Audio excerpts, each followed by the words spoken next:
تھوڑا سا ٹائم اور اس کے بعد اس کو دھیان سے سننا. عبد الملک ابن مروان کا دور تھا, اس کی حکومت کا دور تھا. ایک شخص دوڑا بھاگا آیا, علماء بھی بیٹھے ہوئے تھے, مشائخ بھی تھے, وزیر بھی تھے, امیر بھی تھے, سب تھے, اور وہ بھاگتے بھاگتے آیا. اس کا سانس پھول رہا تھا. اس نے کہا عبد الملک سے کہ امیر, مجھ سے بہت بڑا گناہ ہو گیا ہے, میں توبہ کرنا چاہتا ہوں تاکہ میں توبہ کروں. عبد الملک نے کچھ سوچا ہوگا, اس نے کہا کیا تیرا گناہ کتنا کیا ہے بتا. اس نے کہا کیا بتاؤں, بہت بڑا گناہ ہے, بہت بڑا گناہ ہے عبد الملک نے کہا کتنا بڑا. تو کہا آسمان سے ہی بڑا, ہاں آسمان سے ہی بڑا. زمینوں سے ہی بڑا, ہاں زمینوں سے ہی بڑا. لوح و قلم عرش و کرسی سے ہی بڑا, ہاں ہاں اس سے ہی بڑا. پھر عبد الملک نے کہا کہ کیا تیرا گناہ اللہ کی رحمت سے بھی بڑا ہے. تو اس نے کہا نہیں عبد الملک, میرا گناہ, میں کتنا بھی گنہگار ہوں لیکن میرا گناہ اللہ کی رحمت سے بڑا نہیں ہو سکتا. اللہ کی رحمت بہت بڑی ہے, بہت وسیع اللہ کی رحمت. کوئی ہزاروں سال بھی گناہ کر لے اور سچی توبہ کر لے تو میرا اللہ اس کو معاف کر دیتا ہے. سچی توبہ کر لے. یہ رجب کے مہینے, شعبان کا مہینہ, شب برات, شب قدر, شب معراج, یہ راتیں کیوں آتی ہے؟ آ جاؤ اللہ کی دامن امان میں, آ جاؤ اللہ کے دامن کرم میں, اس کی دامن رحمت میں آ جاؤ, آ جاؤ اس کے کرم کی چادر کے نیچے. مگر انسان آنے کو تیار نہیں ہے. اللہ اکبر. تو عبد الملک نے جب کہا کیا تیرا گناہ اللہ کی رحمت سے بڑا ہے؟ اس نے کہا نہیں, میرا گناہ اللہ کی رحمت سے بڑا نہیں ہے. کہا کیوں توبہ کرنا چاہتا ہے؟ اس نے کہا میں کفن چور ہوں. ایک دن میں نے 5 قبریں کھولی اور 5 قبروں میں نے 5 مناظر دیکھے. وہ 5 مناظر دیکھ کر میں نے سوچا کہ اب میں توبہ کر لوں گا, بدل جاؤں گا, سدھر جاؤں گا, میں کفن چوری نہیں کروں گا. اب اس نے کیا 5 مناظر دیکھے وہ سنے اور بات پوری ہوتی. وہ کہتا ہے میں نے ایک قبر کھولی.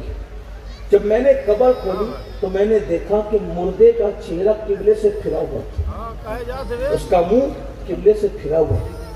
میں گھبرا گیا اور اس کی حالت بڑی قابل رحم تھی.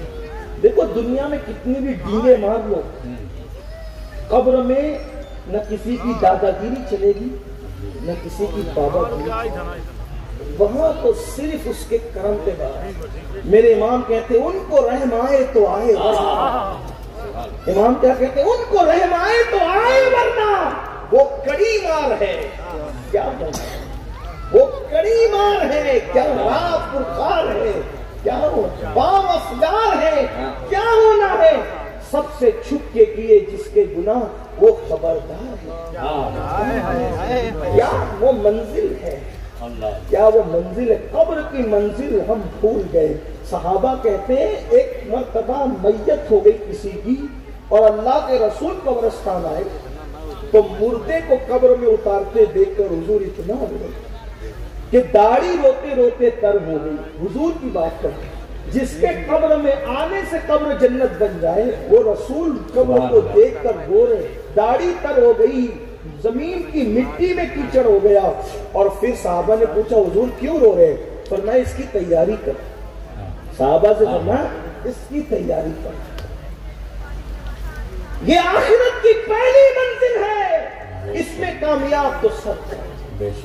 سیدنا عثمان غنی اتنا روتے کہ قبروں کو دیکھ کر. لوگ کہتے کہ محشر کو سن کے اتنا نہیں روتے آپ, قبر کو دیکھ کر اتنا کیوں روتے؟ فرمایا کہ یہ آخرت کی پہلی منزل, اگر یہاں انسان کامیاب ہے تو کامیاب.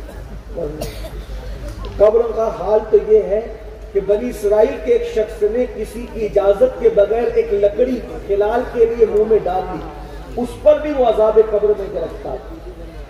لوگوں کے پیسے لوٹ لوٹ کے ہڑپ کرنے والوں, مجھے بتاؤ جب خلال کی لکڑی پوچھے بغیر منہ میں ڈالنے سے عذاب قبر میں انسان گرفتار ہوتا ہے, پیشاب کے چھینٹوں سے نہ بچنے کی بنیاد پر جب عذاب قبر ہوتا ہے, سوچو تو صحیح.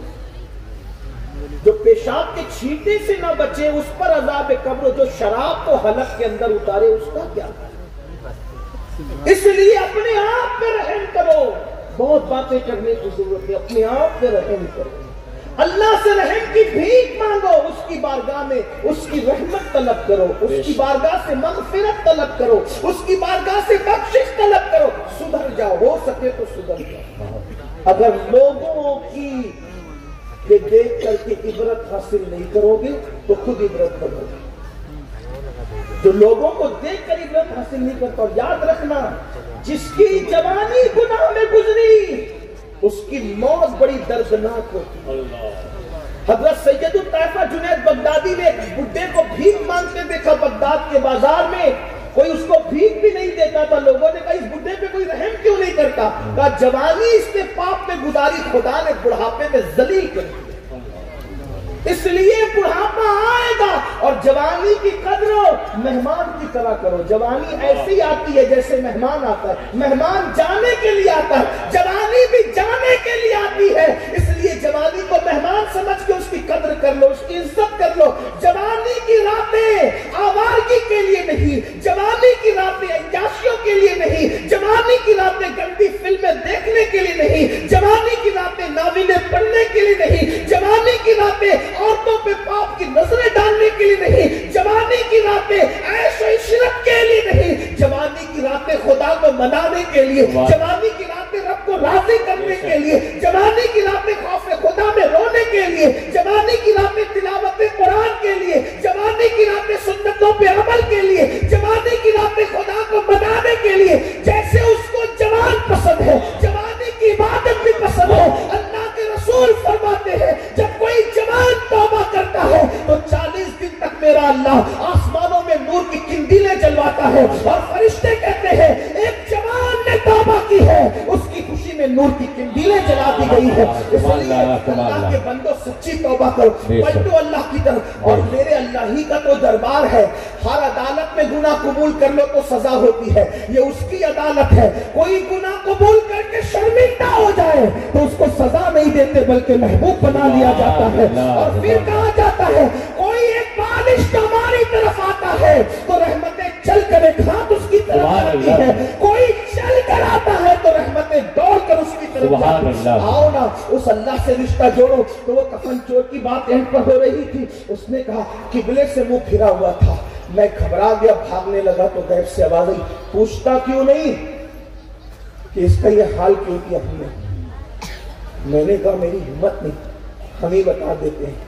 یہ دنیا میں شراب پیتا تھا اور زنا کرتا، بلکہ ایک حدیث میں نے پڑھی کسی کتاب میں، اس وقت کتاب کا نام ذہن میں نہیں آ رہا ہے لیکن اگر آئے گا تو بیچ میں بتا دوں گا کہ جو لوگ صرف فحش باتیں کرتے، فحش بات یعنی گندی باتیں کرتے، زبان سے گندی باتیں، قیامت کے دن جب وہ اٹھیں گے تو کتے کی شکل میں کتے کا منہ لے کر. اس لیے ہمارے اسلاف کبھی گندی بات نہیں کرتے، کبھی نہیں کرتے. حضرت عمر ابن عبدالعزیز کے بغل میں پھوڑا ہو گیا، بغل میں. تو لوگوں نے پوچھا کیا ہوا؟ تو کہا ہاتھ کے نیچے پھوڑا ہو گیا. کہا اتنی لمبی بات کیوں کرتے ہو ہاتھ کے نیچے، سیدھا سیدھا بول دو بغل میں پھوڑا ہوا. کہا جو تو نے کہا نا یعنی بغل، مجھے کہتے ہوئے شرم آئے. کیوں؟ کیونکہ میں جو کہوں گا وہ لکھا جائے گا، اور جب لکھا جائے گا تو اللہ کی بارگاہ میں اس کو پڑھ کے سنانا ہوگا. اقرا کتابک، قرآن کہتا ہے جو کچھ تم نے کہا ہے نا، جو کر رہے ہو سب لکھا جا رہا ہے اور اللہ کے یہاں اس کو پڑھ کے سنانا ہے. ذرا تصور کرو، پیر کے سامنے ایک ہفتے کے اعمال پڑھ کے سنا سکتے ہو کیا؟ جب پیر صاحب کے سامنے ہفتے بھر کے اعمال پڑھ کے نہیں سنا سکتے تو اللہ کا جب سامنا ہوگا، وہ آمنے سامنے سے جہد سے پاک ہے، لیکن جیسا کہ اس کی شان خدا کا سامنا ہوگا اور جب اعمال نامہ ہاتھ میں ہوگا، تھوڑا تصور کرو جو کرتے ہو اللہ کی بارگاہ میں کیا پڑھ کے سنا سکوں؟ اپنے ابا کے سامنے، پیر صاحب کے سامنے نہیں پڑھ سکتے، اللہ کے سامنے اس کا سامنا ہوگا تو کیا حال ہوگا؟ جیسا کہ اس کی شان ہے. سوچو تو صحیح، ایسا کوئی پڑھ کے سنا سکے گا کہ میں نے فلاں تاریخ کو زنا کیا تھا، لڑکوں کے ساتھ بدکاری کی تھی، میں نے حرام کھایا تھا؟ یہ کوئی پڑھ کے سنا سکے گا؟ سوچو کیا کریں. یہ سب غفلت کا نتیجہ، صرف غفلت. اور یہ جو ہمارے ذہن میں آ گئے نا کہ جنت تو نہیں ہے نا. دیکھو میں آپ کو ایک ضابطہ بتا دوں، جنت اتنی مشکل بھی نہیں ہے جتنا تبلیغی جماعت والے مشکل کر کے بتاتے ہیں، اور جنت اتنی سستی بھی نہیں ہے جتنا آپ کے شاعر لوگ بتاتے ہیں. نہ اتنی مشکل ہے نہ اتنی سستی. پھر جنت کتنی ہے تو اس کا صحیح تصور وہ ہے جو میرے امام نے بتایا. امام کہتے ہیں وہ تو نہایت سستا سودا بیچ رہے ہیں جنت کا، ہم مفلس کیا مول چکائے اپنا ہاتھ دکھا دیا. بے شکائے تکلیف. چیز کتنی سستی ہو اگر آپ کے پاس اس کی قیمت نہ ہو.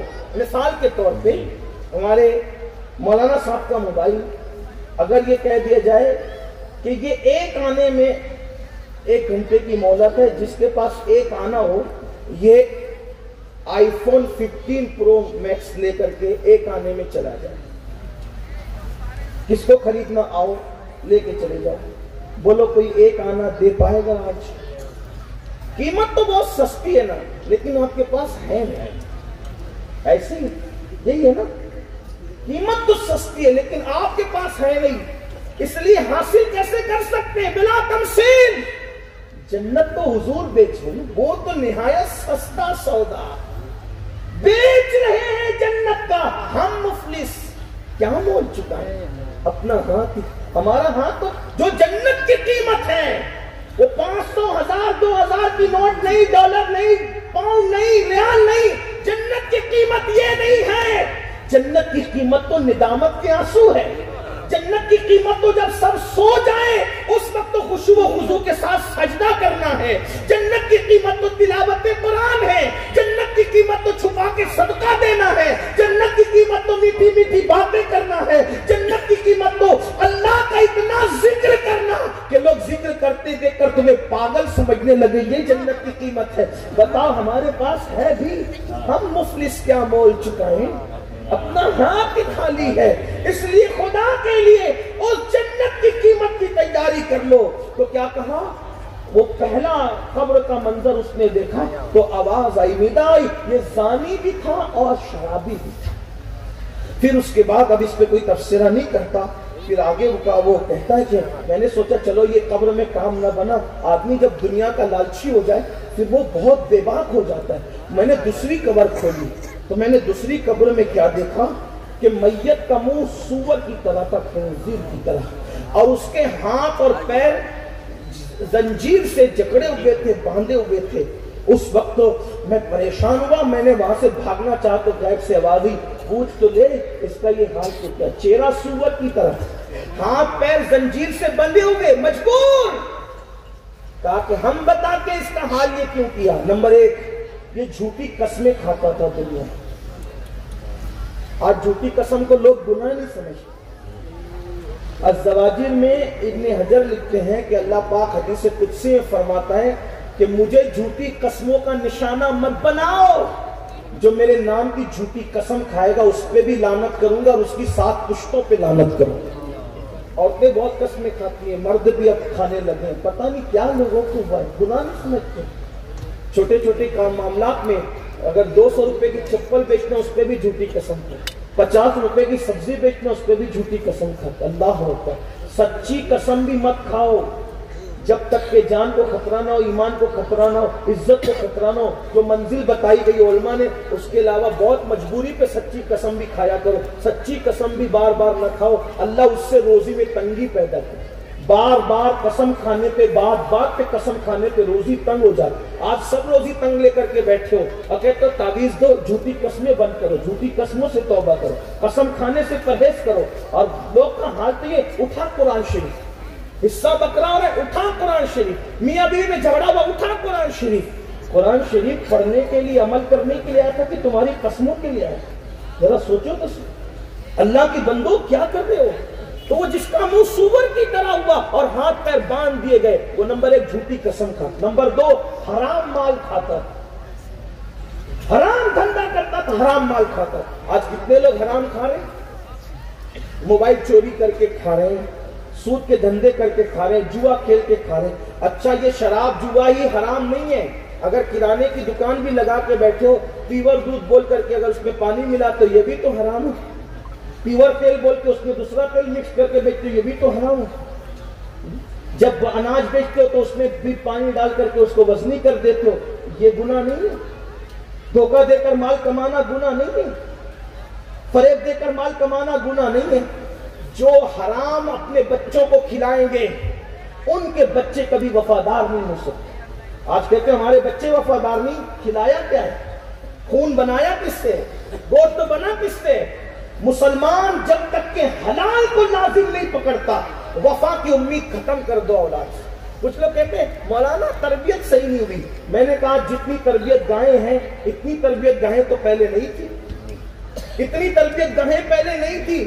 لیکن پہلے کے بچے مؤدب کیوں تھے؟ وجہ وہاں تربیت کم ہو سکتی تھی مگر حلال میں کمی نہیں ہو سکتی تھی۔ آج تو اپنے بچوں کو بڑے بڑے اسکولوں میں، کالجوں میں، یونیورسٹی میں بھیج رہے ہیں، اداروں میں بھیج رہے ہو، اور وہاں پر سب کچھ ہو رہا ہے، لیکن بھیج کیا رہے ہو؟ حرام سے بچوں کو پال رہے ہو۔ بچے بے ادب ہے، بے وفا ہے، بلکہ آپ کے بچے تو آپ کے قابو میں ہی نہیں ہے۔ 16 17 18 سال کی عمر میں وہ سب کچھ کر لیتے ہیں، 35 سال میں پہلے کے لوگ جو کبھی سوچ بھی نہیں سکتے وہ سب کرتے ہوئے۔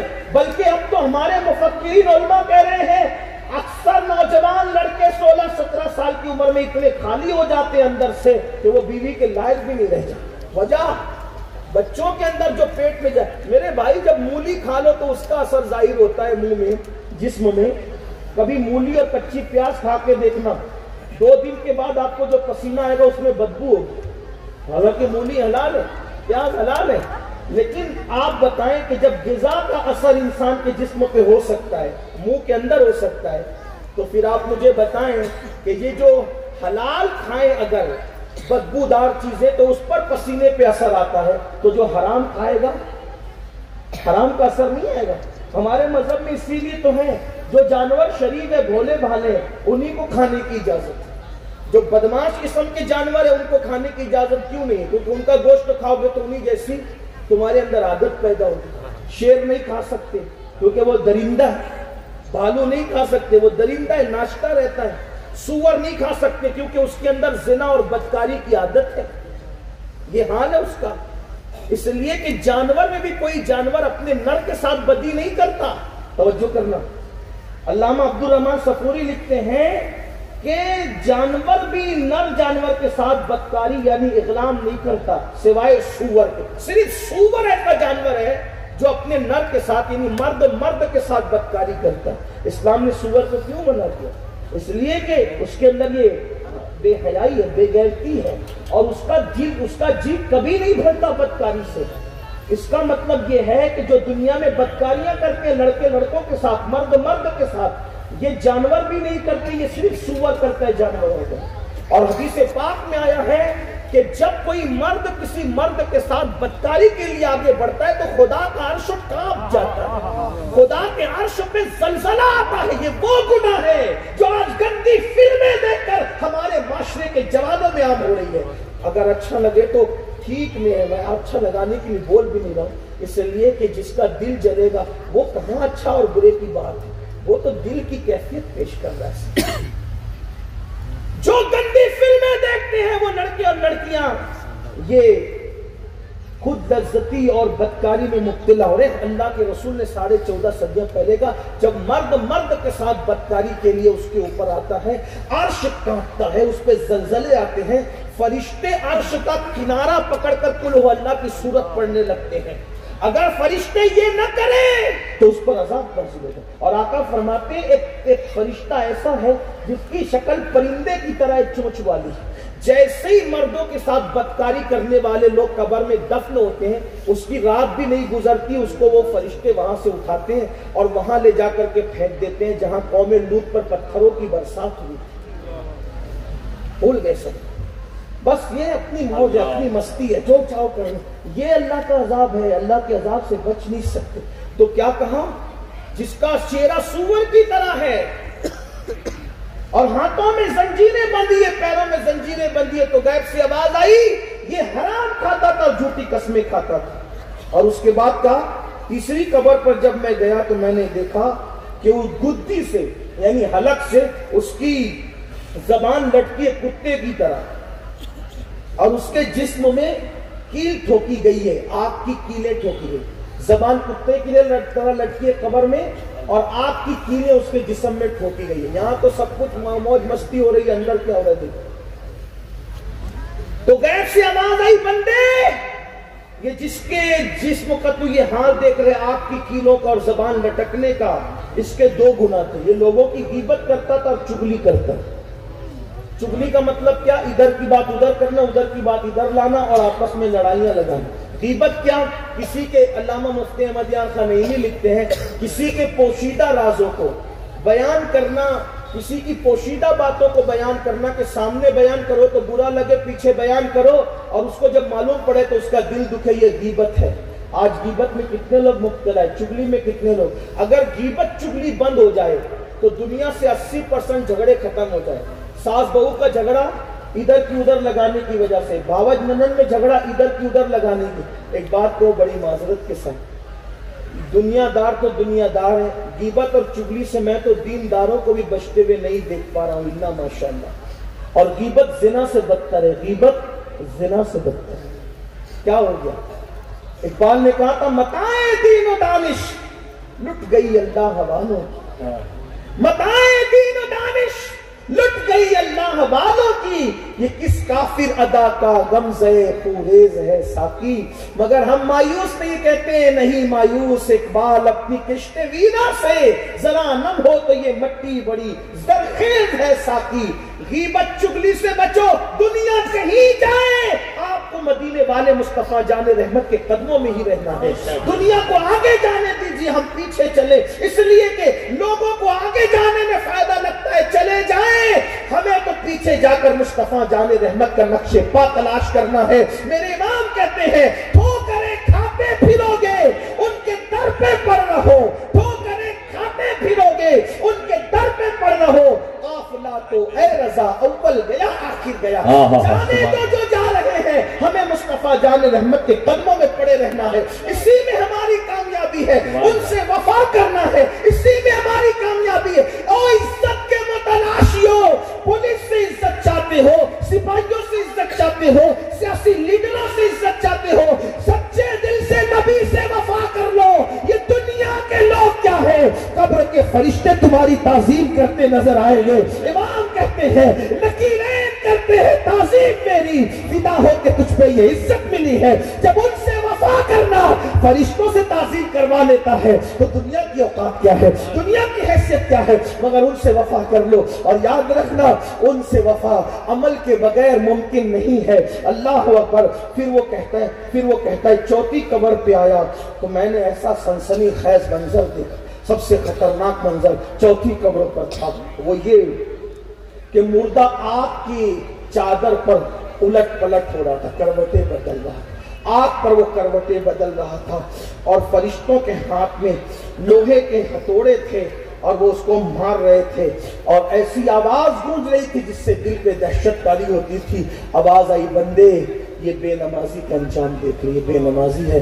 جب میں وہاں سے بھاگنے لگا سوچا چلو پانچویں قبر کو ہاتھ لگاؤں. کھولا تو میں نے پانچویں قبر میں ایک عجیب سا منظر دیکھا جو چاروں سے الگ تھا. قبر تا حد نگاہ کشادہ تھی اور ایک تخت تھا، اس پر ایک جوان بیٹھا ہوا تھا. ٹھنڈی ٹھنڈی خوشبودار ہوائیں آ رہی تھی. پانچویں قبر میں الگ ہی منظر تھا. میں نے اس جوان کو دیکھا، دل کو سرور آیا. غیب سے آواز آئی یہ وہ جوان ہے جس نے جوانی میں سچی توبہ کر لی تھی.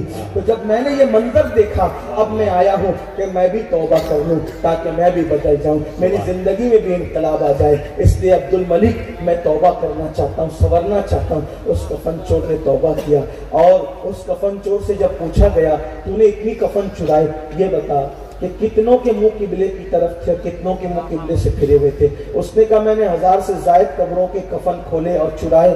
میں نے دیکھا 100 میں 99 لوگ کے منہ قبلے سے پھرے ہوتے تھے، ایک ہی مسلمان کا منہ قبلے کی طرف ہوتا تھا. یعنی 100 میں 99% لوگ قبلے سے پھرے ہوتے تھے، ایک ہی کا منہ ہوتا تھا. امام اوزائی کو خط لکھا گیا، پوچھا گیا کہ یہ بتائیں کہ لوگوں کے منہ قبر میں قبلے سے کیوں پھرتے ہیں. امام اوزائی فرماتے ہیں جو دنیا میں سنت سے منہ پھیر لیتے ہیں قبر میں ان کے منہ قبلے سے پھیر دیے جاتے ہیں. میری جوانوں، میری قوم کے جوانوں، جو سنت سے منہ پھیر لے اس کا منہ قبلے سے پھر جائے. جو فرض سے منہ پھیرے ہوئے ہیں ان کا کیا انجام ہوگا. خدا کے لیے یہ شعبان کا مہینہ ہے، توبہ کرو. اللہ معاف کرنے والا ہے، بخشنے والا مہربان ہے. سچی توبہ کر لو، بدل جاؤ، زندگی میں انقلاب پیدا کر لو، ورنہ موت پھر مہلت نہیں دے گی. آج آپ کے سامنے علماء لاکھوں روپے خرچہ کر کے، چندہ کر کے ایسی محفلیں سجاتے ہیں تاکہ تمہیں سدھار دیں. کل اللہ کے یہاں تمہیں عذر نہیں ہوگا. اللہ ہمیں معلوم نہ تھا، اللہ ہمیں معلوم نہ تھا. اللہ کے فرشتے کہیں گے ظالم ہم ان محفلوں میں موجود تھے جس میں تجھے پکار پکار کر کوئی کہتا تھا کہ سدھر جاؤ، سدھر جاؤ، بدل جاؤ، تبدیل ہو جاؤ، لیکن تو نے دنیا کی محبت میں اپنے آپ کو نہیں بدلا. بس اتنا کہتا ہوں حضور سے عشق کرتے ہو نا، اگر حضور سے عشق ہے تو حضور کی ایک خواہش پر جب اللہ قبلہ بدل دیتا ہے تو حضور کی ہزاروں خواہش پر ہم اپنی زندگی کیوں نہیں بدل دیتے؟ ہم اپنی زندگی کو کیوں تبدیل نہیں کر لیتے؟ آؤ وہ بے نیاز ہو کر جب اپنے محبوب کی محبت میں قبلہ بدل رہا ہے تو ہم نیاز مند ہو کر، گنہگار ہو کر، امتی ہو کر ان کی خواہش پر اپنی زندگی کیوں نہ بدل ڈالو زندگی کو۔ اقبال نے کہا تھا غلط روی سے منازل کے بود بڑھتے ہیں، مسافروں روش کارواں بدل ڈالو، زندگی بدلو، تبدیل کرو۔ آپ زندگی بدلیں، اللہ ہمارے حالات بدل دیں گے۔ ان اللہ ہمارا حالات اللہ پاک ہمارے حالات تبدیل فرما دے گا۔ ان اللہ لا یغیر ما بقوم حتی یغیر ما بانفسہم، اللہ اس قوم کی حالت کو کبھی نہیں بدلتا جب تک کہ وہ قوم اپنی حالات کو نہ بدلے۔ دن میں 100 مرتبہ توبہ